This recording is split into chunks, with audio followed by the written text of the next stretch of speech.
사람들이 나이를 먹으면, 특히 나이가 50이 넘으면 세대마다 특징이 있는 것들이 다 평준화가 된다라는 거예요.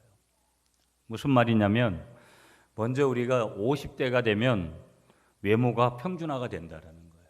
40대 전까지 물론 지금도 많이 가꾸고 뭐 어떻게 한다 그러지만 실질적인 것은 뭐냐면 50이 되면 어떤 다소간의 차이가 있어도 대동소이해지는 사람마다.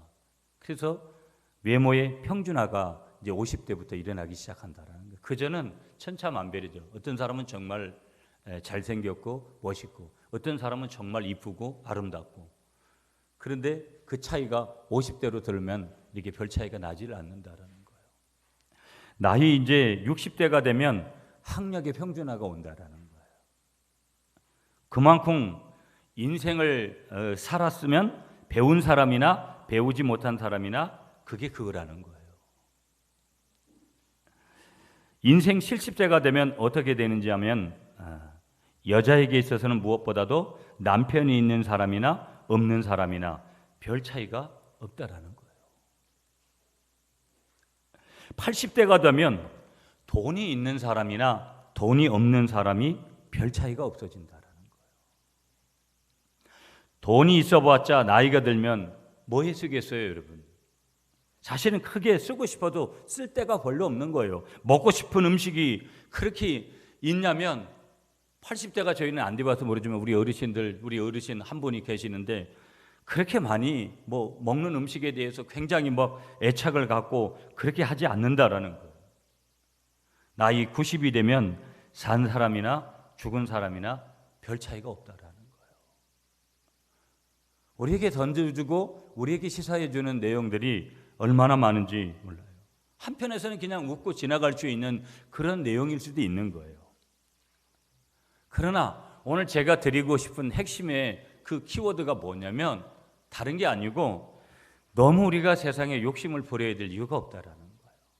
우리 한번 뒤를 한번 되돌아보세요. 내가 지난 한 주간 동안 얼마나 세상에 있는 것들을 잡으려고 내가 눈을 부라리고 내 생각을 요리조리 돌리고 내 마음을 이렇게도 움직였다가 저렇게도 움직였다가 내 행동을 갖다가 내가 간 발이 정직한 곳에만 가 있었냐면 그렇지 않겠죠. 부끄러운 곳에도 가 있을 수 있고 물론 의미 있는 곳에도 가 있을 수도 있고 내 이 두 손 열가락이 정말 의미 있는 삶을 살려고도 했었고 그렇지 않을 수도 있었을 거라는 거예요. 내가 욕심을 내고 내가 하나님 앞에서 바르게 행하지 않은 것이라면 그것은 철저하게 회개해야 될 것이고 철저하게 하나님 앞에 내려놓아야 될 것이라는 거예요.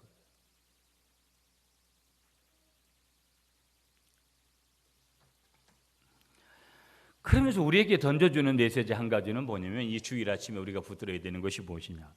마지막까지 나에게 남는 게 뭘까? 내 남편도 내 아내도 마지막까지 내 옆에 있을 수가 없어요. 내가 그렇게 귀하게 여기는 자식들도 그럴 수가 없는 거예요. 내가 알고 있는 어떤 지인도 나하고 마지막까지 그렇게 할 수 있는 사람은 아무도 없어요. 오늘 이 아침에 저와 여러분들이 분명하게 고백해야 될 줄 믿습니다. 마지막까지 나에게 남는 것은 예수 그분인 줄 믿습니다.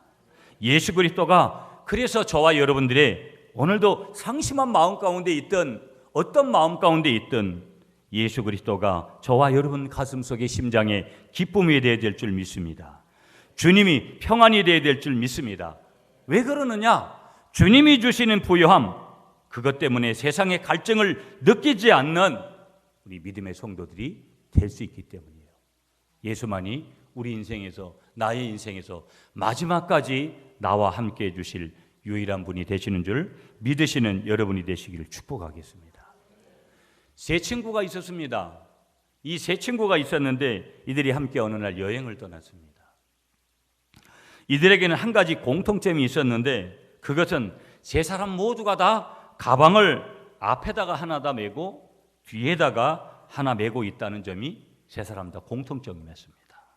바다가 보이는 어느 마을에 도착을 한 이들이 여전히 가방을 앞뒤로 메고 있었는데 그 모습을 그 바닷가에 살고 있는 동네의 사람들이 보게 되어지고 어떤 나이 지극한 동네 어른이 그들에게 물었습니다. 이렇게 물었습니다. 자네들은 왜 가방을 앞뒤로 메고 있는가? 동네 어른이 이 여행을 하는 세 젊은이에게 물었어요. 그러니까 첫 번째 친구가 이렇게 대답을 합니다. 네 어르신, 제 등 뒤에 있는 가방에는 다른 사람들이 저에게 베풀었던 친절과 사랑과 또 거기 마음이 담겨져 있습니다. 그리고 제 가슴 쪽의 가방에는 저를 섭섭하게 하고 마음을 아프게 했던 사람들의 모습이 담겨져 있습니다. 제 가슴 쪽에 있다 보니 그것을 제가 자주 보게 됩니다. 그들이 다시 길을 떠나게 되어졌습니다. 그런데 얼마 가지 않아서 첫 번째 친구가 몹시 지친 듯 주저앉으면서 이렇게 얘기를 합니다. 난 더는 못 가겠어.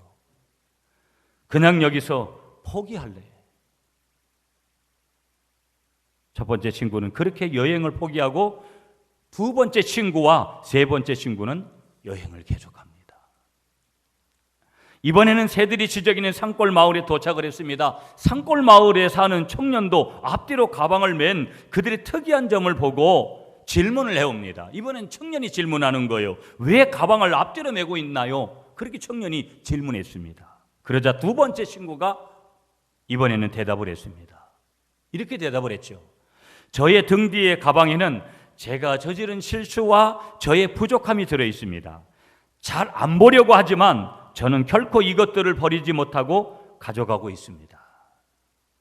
그리고 앞에 맨 가방에는 제가 나누어 준 사랑과 착한 행동이 거기에 들어 있습니다. 저는 그것을 저의 가슴 앞에 꼭 간직하지요.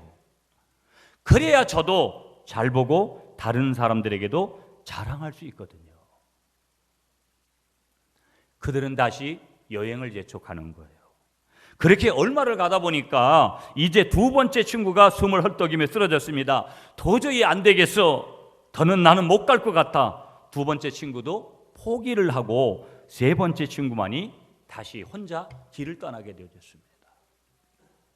세 번째 친구가 도착한 곳은 너무나 아름다운 곳이었습니다. 어린 시절부터 그가 꿈꿔왔던 그런 곳이었습니다. 그곳에 살고 있는 한 사람이 이 마지막 세 번째 이 여행객에게 푸근한 미소로 그를 반기면서 세 번째 친구의 가방은 특이하게도 맨 앞에 맨 것은 튼튼하게, 뒤에 것에는 구멍이 뚫려 있는 그런 가방을 메고 있었습니다.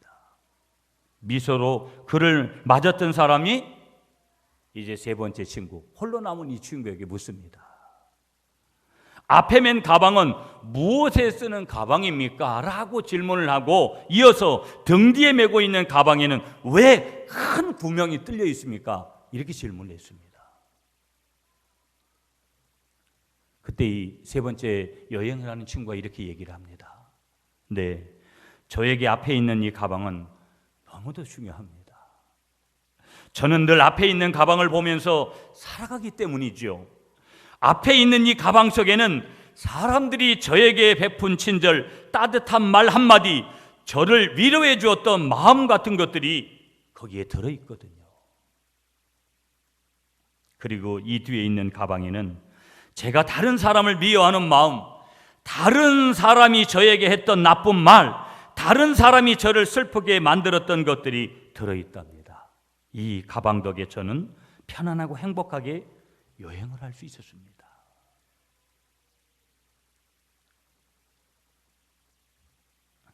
자신이 떠나온 그런 여행길을 뒤돌아보면서 회상하는 이 세 번째 친구. 그의 얼굴에는 해거름역 저녁 햇살이 그의 얼굴을 비치고 있었다라는 거예요. 그리고 그의 얼굴엔 행복한 미소가 조용히 번져갔더라는 거예요. 뭔 얘기를 하냐? 세 친구, 그들이 떠났던 여행을 말씀드리는데 그것은 어떤 여행이었느냐? 인생의 여행이었더라는 거예요. 오늘 우리도 여러 가지 인생, 나는 인생 목사님 얼마 안 살았어요 하든 인생을 많이 사셨든 간에 우리는 이 세 친구와 같은 인생을 살고 와요.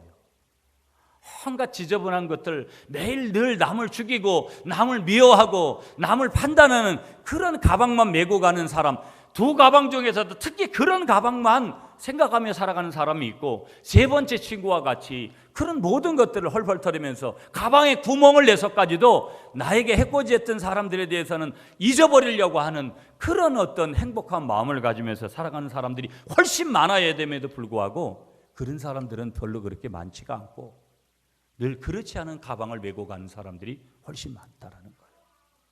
나는 어디 쪽이냐 이 말이에요. 나는 어디 쪽이냐 이 말이에요. 한 사람이 이 세상에 태어납니다. 한 사람이 이 세상에 태어나서 인생을 살아갈 때 그가 가진 인생관이 무엇이냐에 따라서 그의 삶의 방향이 달라지고 결과가 달라지는 거예요. 성경은 심은 대로 거둔다고 했지 내가 심은 대로 거두는 것이지 내가 심은 것을 거두지 않는 거고 남이 나를 그렇게 해가지고 그렇게 되어지는 인생은 없는 거예요. 인생관이라는 것이 중요한데 인생관은 그의 생애의 방향을 정해주는 것이고 결국은 내가 어디로 도착할 것인가 그 도착점을 정해주는 것이 바로 뭐냐? 나의 인생관이라는 거예요.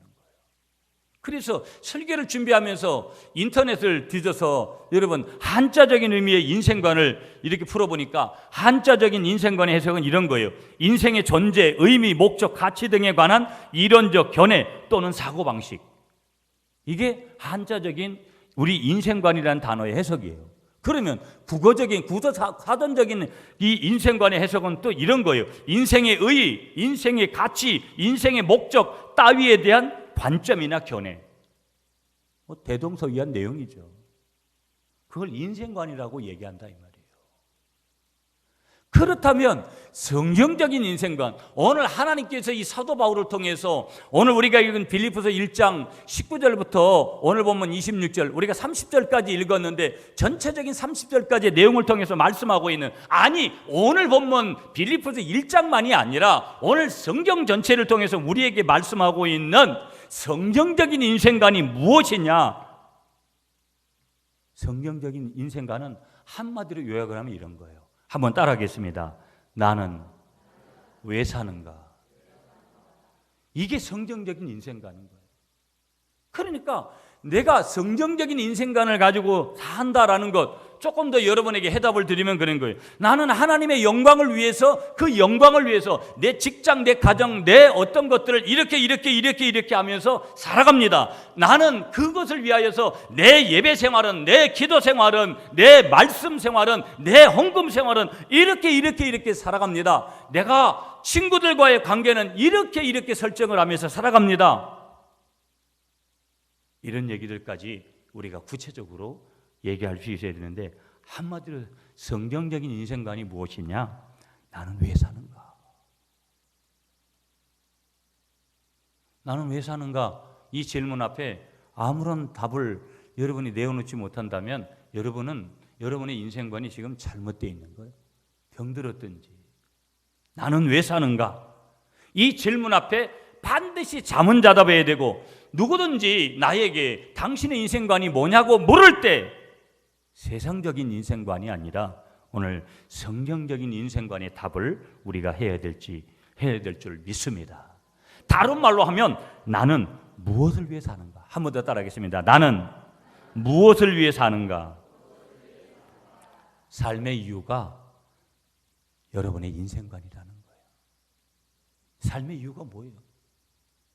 먹고 사는 거, 좋은 집 사는 거, 좋은 차 사는 거, 그거 살려고? 아니면 어디 땅 사가지고 그렇게 하는 거? 그것이 잘못됐다라는 거 아니에요? 그건 정답이 아니라는 거예요. 많은 사람들은 그게 정답인 줄 알고 거기에 미쳐 사는 거예요. 그러니까 거기서 악순환적인 일들을 자행하게 되는 거예요.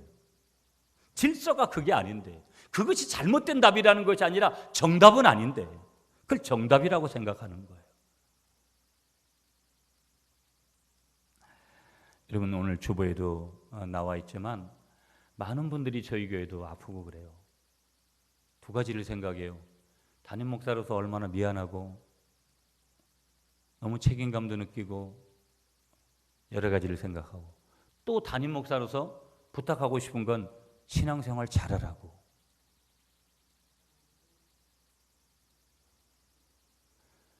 아프고 안 아프고의 차이라는 것은 아무것도 아닌 거고 내가 병원에 눕게 되어지는 것과 내가 병원 밖을 나서는 것은 아무것도 아닌 그 종이 한 장 차이가 어마어마한 그런 갭을 이룰 수 있다는 거예요.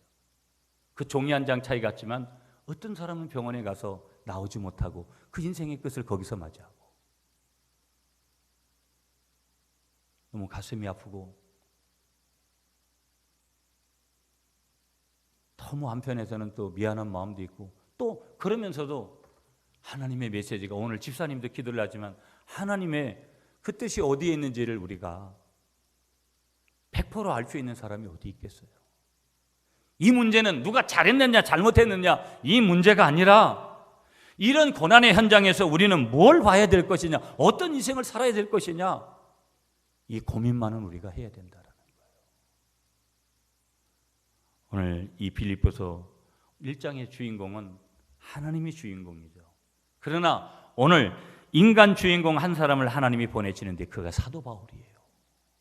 사도 바울은 원래 그의 인생은 예수 믿는 사람들 잡아 죽이는 게 그의 인생관이었어요. 그러나 그가 다메섹 도상에서 부활하신 예수님을 만남으로 말미암아서 그의 인생관이 180도 바뀌어져서 그는 모름지기 오늘 하나님께 충성스러운 일꾼이 되어지고 그가 예전에 가졌던 모든 인생관 내부에 있었던 것들을 배설물로 여기고 오직 복음 전하는 일을 행했던 인생관으로 바뀌어진 인생을 살았던 사람이 누구냐면 바로 오늘 본문에 나오는 사도 바울이에요. 하나님의 영원한 사랑을 받았던 인물 이 사도 바울을 통해서 오늘 이 아침에 이 사도 바울의 투철한 인생관이 있었기 때문에 영적인 성경적인 인생관이 있었기 때문에 그가 하나님 앞에서 이 놀라운 일들을 행할 수 있다는 것을 우리 다시 한번 보면서 오늘 이 사도 바울이 가졌던 인생관을 한번 살펴보는 그런 시간으로 한번 가져보도록 하겠습니다. 자, 성경으로 다시 한번 돌아가 보도록 하겠습니다. 성경으로 돌아가서 오늘 본문 20절 말씀을 여러분이 읽어 주십시오. 시작.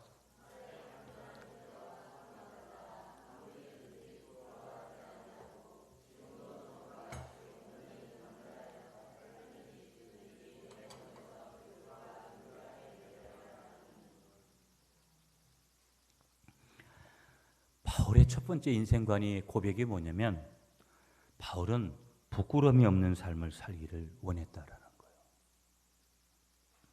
20절 보세요. 나의 간절한 기대와 소망을 따라 아무 일에든지 부끄럽지 아니하고, 원어를 찾아보니까 부끄럽지 아니하고, 부끄럽지 아니하게 만든다. 그럼 안 부끄럽게 만든다. 이 말은 뭐냐면 보기 흉하게 하다. 나는 하나님을, 내 삶을 보기 흉하게 안 만들겠다. 여러분, 사람이 병원에 누워있다 천국 가기 직전에 보면 어떤 사람들에게 자기의 몰골을 보여주고 싶지 않은 그런 사람들도 있어요. 그래서 병원에 찾아오지 못하도록 하고 아주 자기 남편이나 자기 아내나 이런 사람하고만 면회하고 일체 면회 안 하고 천국 가는 분들도 많이 봐요.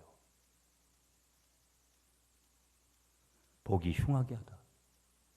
그런 것들은 중요하지 않죠. 정말 중요한 것은 무엇이냐? 내가 이 땅에 사는 동안에 아까 세 친구와 같이 두 친구는 끊임없이 미움과 모든 사람과의 관계 속에서 일어나는 그런 것들만 가지고 용서하지 못하고 사랑하지 못하고 서로 협력하지 못하고 그럼 그런 인생을 살다가 그렇게 끝내지만 세 번째 친구는 똑같잖아요. 어디 그런 일을 안 당하는 사람이 이 세상에 한 사람이라도 있습니까? 관계를 맺고 살아가는 모든 인간은 다른 사람에게 미움을 받고 다른 사람과 갈등하는 것은 당연한 거예요. 그럼에도 불구하고 세 번째 친구가 보여주는 것은 무엇이겠어요? 그런 모든 것들을 가방을 뚫어놓고 다 날려버리겠다는 그런 거 아니겠어요? 내가 붙들고 있는 게 뭔가요? 내가 정말로 붙들어야 될 것을 붙들고 있는가? 이 질문을 우리에게 하는 건데 이 부끄럽게 아니하고의 그 원어는 뭐냐? 바로 보기 흉하게 하다. 내가 보기 흉하게 안 하겠다 이 말이죠. 또 다른 말로 하면 추하게 하다. 나는 추하게 하지 않겠다. 내 인생을 정말 부끄럽지 않은 삶을 살겠다. 추하게 안 하겠다. 그러면서 세 번째 뜻은 수치로 가득하다. 그러니까 내 삶은 절대 수치로 가득하지 않는 삶을 살겠다. 바울은 부끄럽지 않은 삶을 살기를 원했다라는 거예요.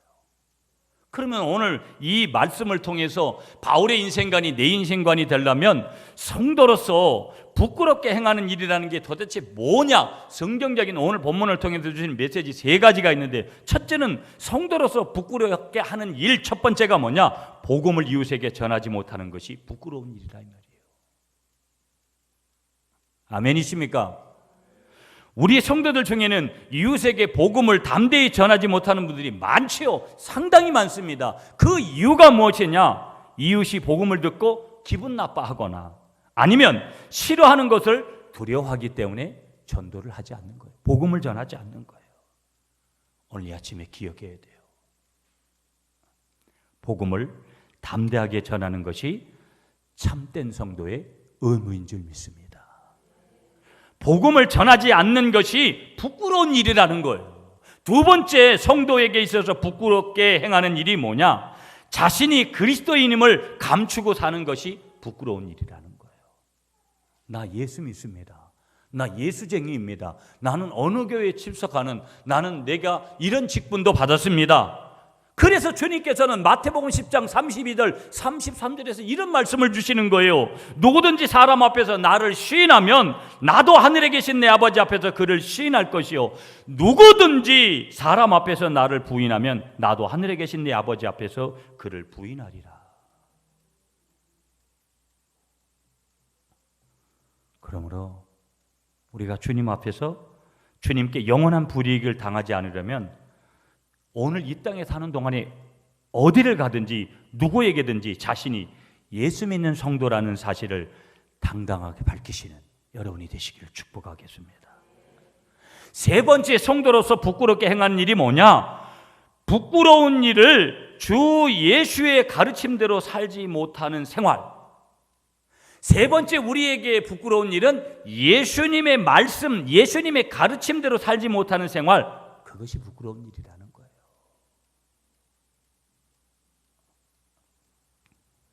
다시 말하면 곧 하나님께서 말씀을 통해서 하라는 것은 하라는 그 가르침은 하지 않고 하지 말라는 가르침을 행하는 생활이 부끄러운 일이라는 거예요.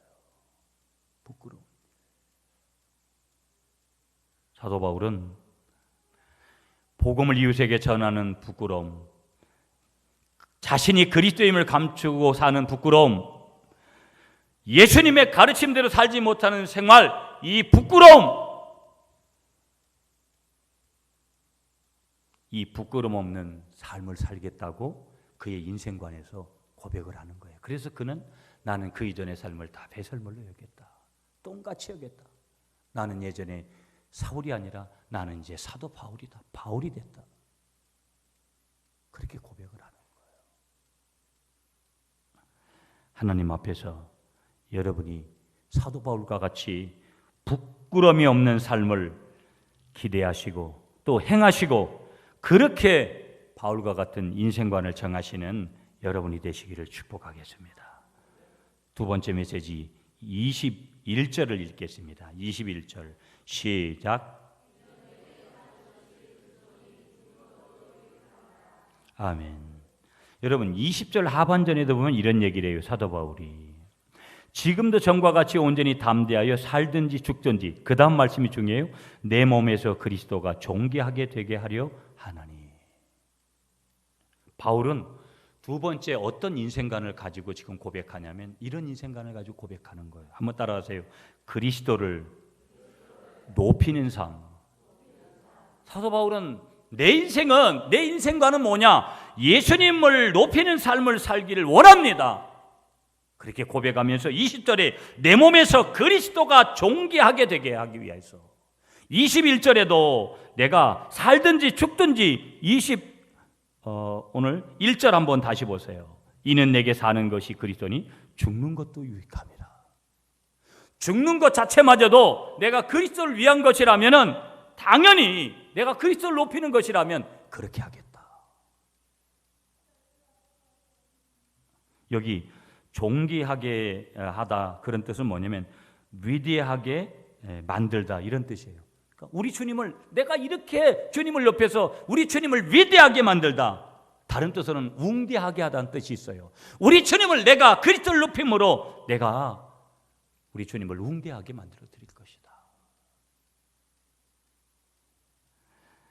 목회자로 살아가면서 성도들을 이렇게 바라볼 때 여러분 제일 안타까운 사람이 누구냐면 예수를 믿으면서도 여전히 세상적으로 사는 사람이에요. 신앙생활을 하면서도 여전히 육신적인 방법을 가장 최우선을 가지고 살아가는 사람이에요. 예수 안 믿는 사람은 원래 믿지 않으니까 그렇게 하는 것이 당연한 것인데 예수를 믿는다고 하면서도 신앙생활을 한다고 하면서도 여전히 사는 방법이 육신적인 거예요. 세속적인 거예요.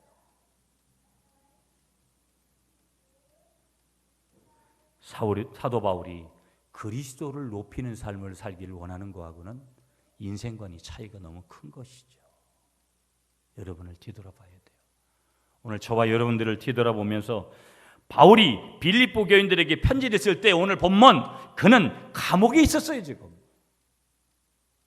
그를 재판하는 사람의 마음이 어떻게 변하느냐에 따라서 목숨이 왔다 갔다 했습니다. 그런 지금 와중에도 그는 죽고 사는 게 문제가 아니라 내 삶이 최후까지 그리스도를 위한 것이냐 아니냐에만 그의 마음을 지금 쏟고 있다라는 거예요.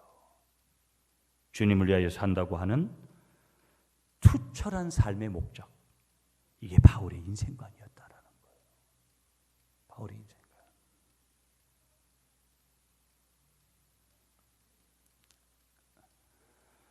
한 번 더 여러분들을 축복하겠습니다.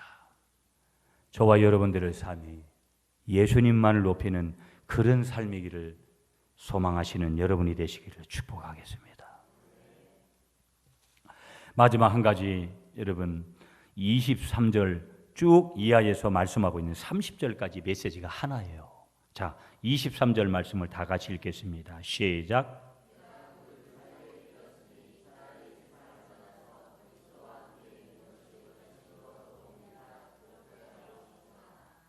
예, 이 말이 무슨 얘기냐면 23절부터 지금 옥에 갇혀서 그냥 이대로 천국 갔으면 좋겠다.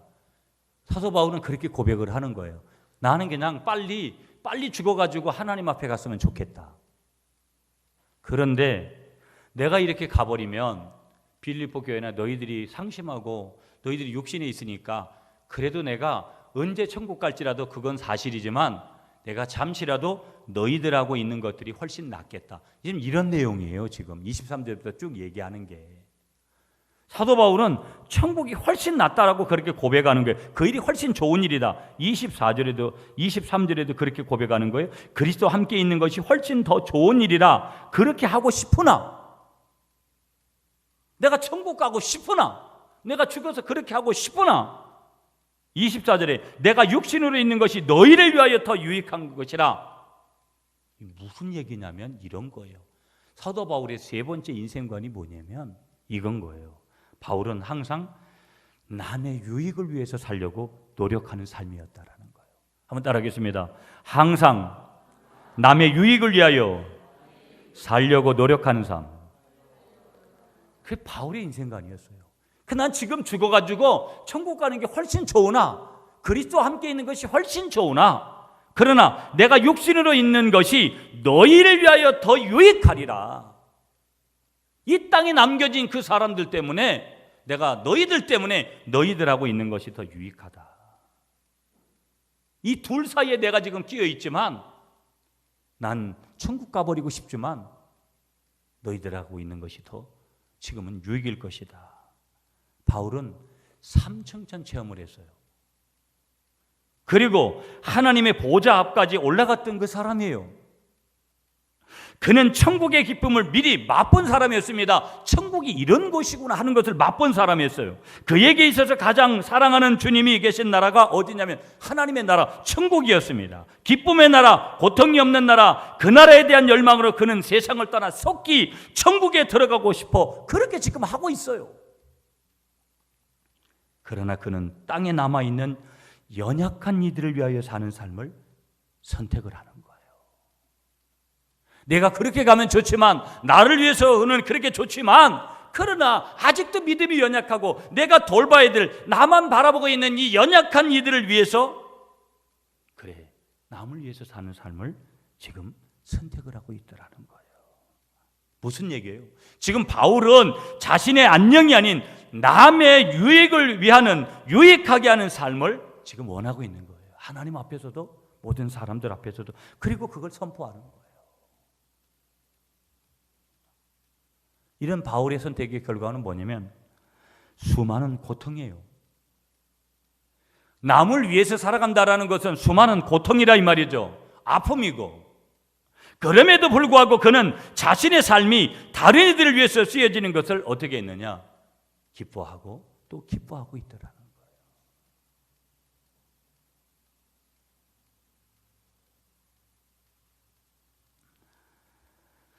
미국에서 있었던 일인데요.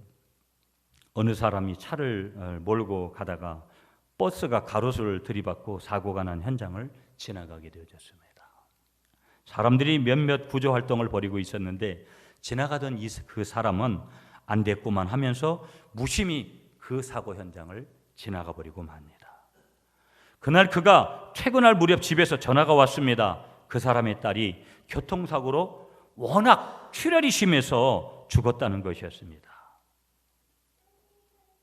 문제는 어디에 있었냐면 바로 그가 무심히 지나쳤던 그 사고 현장에 그 사람의 딸이 있었던 사실이죠. 좀 더 관심을 가졌다면, 좀 더 내일처럼 거기에 달려갔다면 아마 자기 손으로 사랑하는 딸을 살려낼 수도 있는 그런 기회가 주어졌을지도 모르는데, 그의 삶의 태도가, 그의 인생관이, 남의 일에는 무심한 것이 그의 인생관이어서 결국은 사랑하는 딸이 죽어져 가는 것도, 그 현장을 자기가 목도하고도 결국은 그 딸이 죽어져 가는 것을 구해내지 못했다라는 것이죠. 삶의 현장에 이런 일이 얼마나 많은지 몰라요. 내가 조금만 더 배려하고 내가 조금만 더 상대방의 입장에서 서고 그런 것들이 얼마나 중요한지 모르는데, 늘 말씀드리지만 이 포스트 모더니즘이라는 21세기를 사는 사람들은 이기적이고 개인적이고 자기중심적인 사고 속에 살기 때문에 절대 자기 감동이 일어나지 않으면 남을 배려하려고 하지 않습니다. 그것이 누구냐? 나라는 거예요. 그래서 우리는 우리의 인생관을 항상 점검해야 돼요. 누구 앞에서? 하나님 앞에서. 나는 왜 사는가? 나는 무엇을 위해서 사는 존재인가? 국어사전적으로, 한자적으로 그렇게 해석하는 것이 아니라 성경적으로 나는 왜 사는가? 나는 오늘도 왜 사고 있는가? 왜 먹고 있는가? 내가 왜 직장생활을 하고 있고 내가 무엇을 위한 인생을 지금 위해서 목적지를 향해서 가고 있는가? 우리는 그 질문을 반드시 해야 되고 거기에 대한 답을 가지고 있어야 된다는 것이죠. 하나님 이렇게 말씀하세요. 고린도전서 10장 24절에 누구든지 자기 유익을 구치 말고 남의 유익을 구하라. 아멘이십니까? 아무 보잘것없는 어떤 한 사람을 섬기면서 유익을 주면서 살았다고 한다면 천국은 바로 뭐냐? 그를 위하여 문을 활짝 열 것이라는 거예요. 교인들도 나름대로 다른 분들을 막 이렇게 섬기려고 그렇게 살아가는 분들 이렇게 보면 너무 어떤 때는 고맙기도 해요. 여러분들이 살고 생활하는 것들이 그렇게 넉넉한 것들도 아님에도 불구하고 다른 사람들을 이렇게 배려하면서 사는 모습들을 보면 정말 아름다운 모습들이죠. 세상에는 세 종류의 사람이 있다는 거예요. 거미 같은 사람이 있었습니다. 이 거미 같은 사람은 있어서는 안 된 남을 등쳐먹고 사는 사람이라는 거예요. 세상에는 두 번째 부류의 사람이 있습니다. 개미 같은 사람이 있습니다. 자기밖에 모르는 사람입니다. 이 세상에는 세 번째 사람이 있습니다. 꿀벌 같은 사람입니다. 자신과 남에게 다 같이 유익을 주는 사람이죠. 여러분에게 질문합니다. 여러분은 거미 같은 사람입니까? 개미 같은 사람입니까? 꿀벌 같은 사람입니까? 이 답을 하나님 앞에서 하셔야 됩니다. 여러분의 답이 오답으로 들려온다면 교정을 해야 됩니다. 영적인 교정을 해야 됩니다. 반드시 교정해야 됩니다. 이것이 누구의 뜻이냐?